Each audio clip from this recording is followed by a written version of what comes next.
বিশ্বকবি রবীন্দ্রনাথ ঠাকুরের হরি খেলা কবিতা আমি আজকে পাঠ করছি। কবিতাটি পাঠ করার আগে কিছু কথা বলতে চাই, যাতে কবিতাটি শুনতে আপনাদের ভালো লাগে।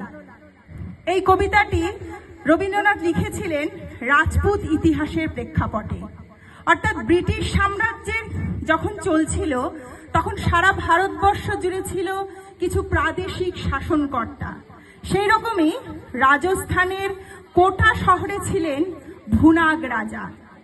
ভুনাগ রাজাকে একবার আক্রমণ করেছিলেন পাঠান রাজ কেশর খাঁ, এবং ভুনাগ রাজ কেশর খাঁয়ের হাতে পরাজিত হয়। এবং ভুনাগ রাজের যে রানী রূপমতী, সে তখন কেতুনপুরের বকুল বাগানে রাজার সৈন্য সামন্ত নিয়ে লুকিয়ে থাকে। এবং রানী এক সময় এই তার রাজার যে মৃত্যু তার প্রতিশোধ নেয়ার জন্য তার সৈন্য সামন্ত নিয়ে কেশর খাঁয়ের সাথে যুদ্ধে যাওয়ার প্রস্তুতি নিতে থাকে, কিন্তু খানিকটা ভিন্ন উপায়। ওই যে বলে everything is fair in love and war, ঠিক রানীও তার সৈন্য সামন্তকে নারীর বেশে তার সখী সাজিয়ে রাজাকে হরি খেলার আমন্ত্রণ জানান। এবং সেই হরি খেলায় রানী কিভাবে সেই কেশর খাঁকে পরাজিত করে, সেইটি এই কবিতার মূল বিষয়বস্তু। শুরু হচ্ছে কবিতা হরি খেলা। পত্র দিল পাঠান কেশর খাঁরে, কেতুন হতে ভুনাগ রাজার রানী। লড়াই করে আশ মিটেছে মিয়া, বসন্ত যায় চোখের উপর দিয়া। এসো তোমার পাঠান সৈন্য নিয়া, হরি খেলবো আমরা রাজপুতানি। যুদ্ধে হারি কোটা শহর ছাড়ি, কেতুন হতে পত্র দিল রানী। পত্র পড়ে কেশর উঠে হাসি, মনের সুখে গোফে দিল চারা। রঙিন দেখে পাগড়ি পরে মাথে, সুরমা আঁকি দিল আখির পাতে। গন্ধ ভরা রুমাল নিল হাতে, সহস্রবার দাড়ি দিল ছাড়া। পাঠান সাথে হরি খেলবে রানী, কেশর হাসি মাসি দক্ষিণ হতে হাওয়া। বকুল বনে মাতাল হয়ে এলো, বন ধরেছে আমের বনে বনে। ভ্রমরগুলো কে কার কথা শোনে, গুনগুনিয়ে আপন মনে মনে ঘুরে ঘুরে বেড়ায় এলোমেলো। কেতুনপুরে দলে দলে আজি পাঠান সেনা হরি খেলতে এলো। কেতুনপুরে রাজার উপবনে তখন সবে ঝিকিমিকি বেলা। পাঠানেরা দাঁড়ায় বনে আসি, মুলতানেতে টান ধরেছে বাঁশি। এলো তখন 100 রানীর দাসী, রাজপুতানি করতে হরি খেলা। রবি তখন রক্ত রাগে রাঙা, সবে তখন ঝিকিমিকি বেলা।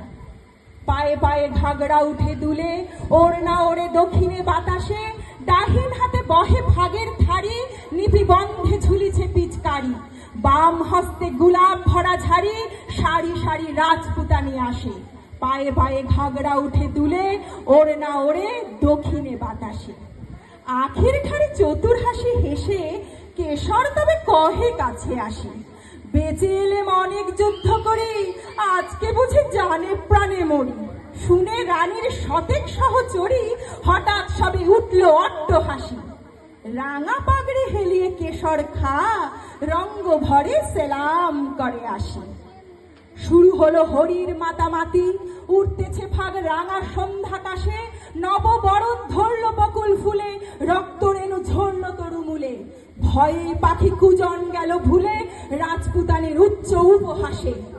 কোথা হতে রাঙা কুচ্ছ টিকা, লাগলো যেন রাঙা সন্ধ্যাকাশে। চোখে কেন লাগছে না কো নেশা, মনে মনে ভাবছে কেশর খাঁ। পাঠান কহে রাজপুতানির দেহে, কোথাও কিছু নাই কি কোমলতা। বাহু যুগল নয় মৃণালের মতো, কণ্ঠস্বরে বজ্র লজ্জা হত।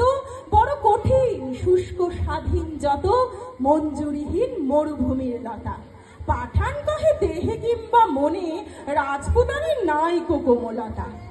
টান ধরিয়া ইমন ভূপালিতে, বাঁশি বেজে উঠল দ্রুত তালে। কুণ্ডলেতে দোলে মুক্তা মালা, কঠিন হাতে মোটা সোনার বালা। দাসীর হাতে দিয়ে ফাগের থালা, রানী বনে এলেন হেন কালে। টান ধরিয়া ইমন ভূপালিতে, বাঁশি তখন বাজছে দ্রুত তালে। পাঠান কহে তোমারই পথ চেয়ে দুটি চক্ষু করেছে প্রায় কানা। রানী কহে আমারও সেই দশা, 100 সখী হাসিয়া বিবসা।